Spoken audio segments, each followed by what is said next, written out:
Hey guys,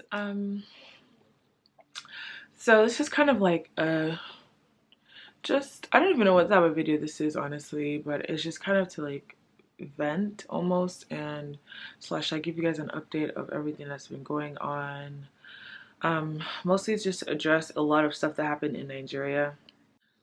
For those of you guys that don't know, if you don't know at this point, I don't know what to say, but pretty much for most of October, like from like the 7th till about like the 20th, we were having very peaceful protests in Nigeria regarding a special anti-robbery squad, SARS, that was like killing young people, profiling them wrongly and unjustly. If you look like you drive a nice car, or you look like you have you have an iPhone, not even look. If you drive a nice car or have an iPhone, or look like you're making money or anything, they'll stop you on the road, pretty much ask you for money, bully you into giving them money, threaten you, kill you even if they have to. They were just really manhandling Nigerian people. Let's just say I don't even have words. I really do not have words, honestly. Words just they can't do justice to what was going on in Nigeria. But essentially, people were literally losing their lives to this special anti-robbery squad that was like put in like the early 1990s to, I guess, curb crime and theft and whatnot. And it was getting like enough was enough. Like it was getting really bad where people were like just getting murdered in cold blood over what, 2,000 naira, or like just the fact that like you know you didn't answer them the way they wanted to answer. They'll take your phone, go through your phone. If you find anything incriminating, you have to pay them money. They're talking like hundreds of thousands of naira. And so the youth finally stood up against them and said, hey, we're not here for this. The government needs to end this because it's not doing the people any good. And so they were protesting peacefully. I think there are 36 states in Nigeria, and I think about 20, if not more, joined in the peaceful protest. But the hub was Lagos, Nigeria. We're going on about their thing. We asked the government. The government finally said they disbanded SAS, and we're like, okay, we're not just calling for disbandment. We also want police reform. Show us proof. The president never really addressed the matter, anything like that. It was a whole mess. Truly a whole mess. So, even after they quote unquote disbanded them, they still were operating certain parts of Nigeria, operating like on the low, like they were still there. And then they came up with a new team called SWAT. People were like, no, you can't carry the same old murderers, rapists, assaulters, like the same bunch of people, and put them in a different group. We're also calling for like you have to reevaluate them psychologically. You have to increase the police salary, because honestly, if you put a gun in the hand of somebody that's making 60,000 naira a month, which is $121, by the way, I feel like people do what's in their power to like fend for themselves and feed their family, feed their kids, and then some will just like take advantage of the whole situation and continue to extort people. So there are very different sides to this, especially in terms of like the police brutality aspect, right? So we weren't just fighting the police, we were pretty much fighting for the police, but trying to stop the brutality, if that makes sense. So we wanted police reform, we wanted them to make more money, wanted them to have better training, more better psychological evaluations. Like we wanted like just like the government to be intentional with the police force and the police system in Nigeria. But at the same time, we didn't want like the corruption. We wanted there to be like repercussions for people that go against like killing the people that they're sworn to protect, and so that's how it pretty much started off. As the youth did an amazing job. I'm so proud of them. They rallied everything that we needed in that time. We had lawyers that were bailing people out when they got arrested. They went through like tear gas, water cannons, like you name it. Like they were literally just like a force. And they like Nigeria, in the 12 days or 13 days that they like protested peacefully, I saw a different Nigeria. Like people were literally returning people's phones, returning people's cars, things that nobody was stealing. Like it was just a better, like the youth were ready to lead Nigeria, and it was such a beautiful scene. But then, unfortunately, on the 20th of October, the Lekki Tollgate massacre happened. Again, if you're not familiar with everything I'm saying, I'll try to just leave information all around in the description box so you guys kind of understand what was going on. But essentially, the Nigerian military opened fire on peaceful protesters who were waving the Nigerian flag and singing the Nigerian anthem. They proceeded to do this on the 20th. They called for a curfew that initially was going to start at 4 p.m. The governor, Sanwo-Olu, whatever his name is, of Lagos, this happened in Lagos, he like called for a curfew, announced it on Twitter at like 12 p.m. and then said it was going to start at 4, and then eventually changed it to starting at 9. Long story short, right before the massacre happened, they turned off all the street lights. There's a particular billboard over the toll gate.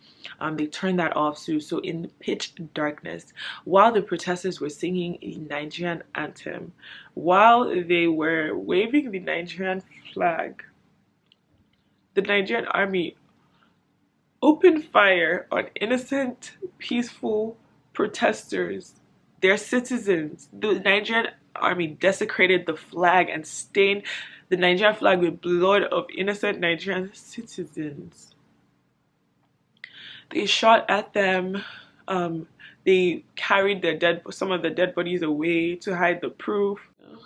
So if not for DJ Switch, who was pretty much recording the entire thing, she went on live. People literally saw people get shot and die on live, Instagram live. And so it was just a heavy day. I remember I was at work when I was going through my Twitter, and it was like I was just reading all about it, seeing videos, people sending me stuff on Instagram. I didn't get to watch her live because when she was live, I was, like I said, I was at work.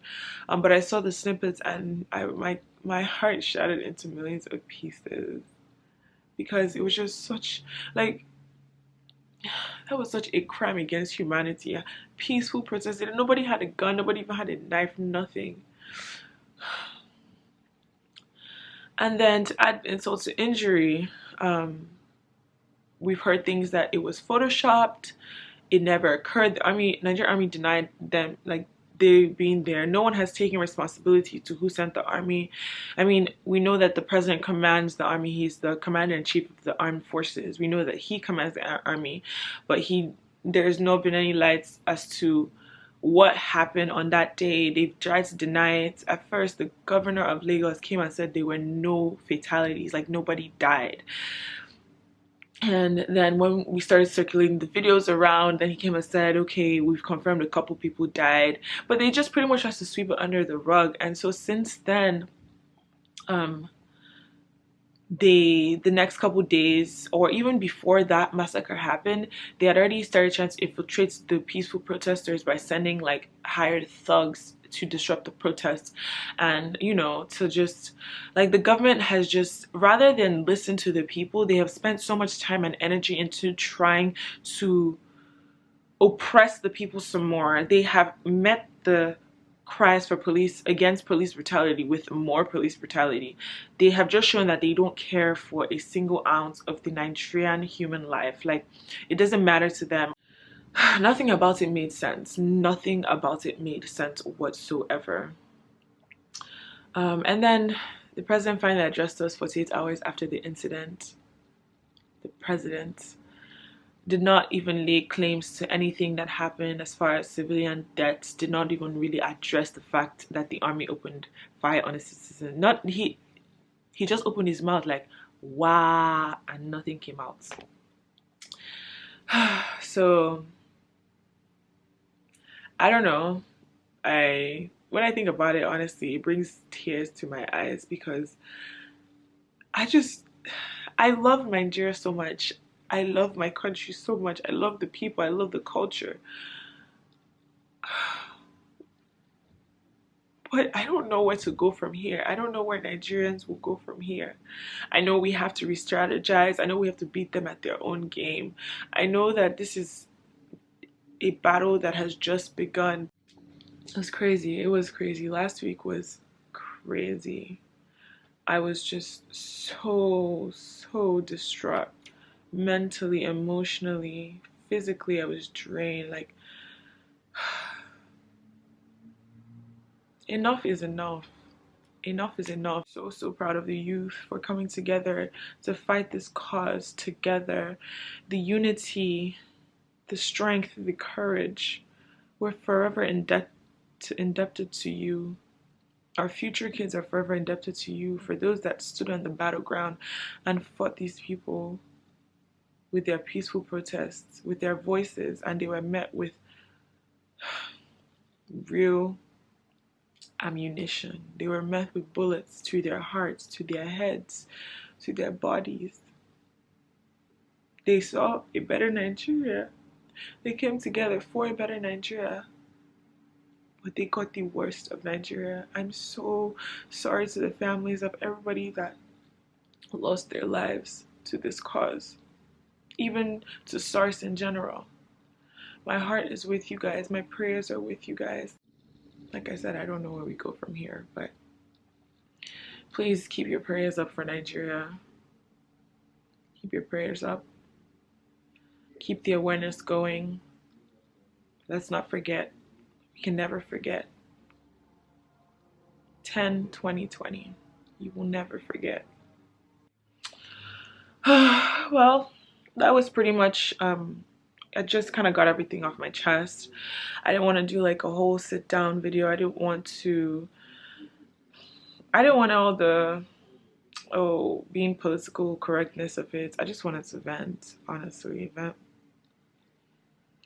And if you guys got to this end, this part of the video, I'm grateful. I'm grateful that you guys heard me out. I'm grateful that if you were played any part in this protest, whether online or in person, I'm grateful. I'm grateful. And I say thank you. Yeah, you guys stay safe. Keep your head up. Stay prayed up. Drink water. Try to survive. Wake up and try to survive every day. That's pretty much all I have, honestly. That's all I've got. And I'll catch you guys in my next one. Bye.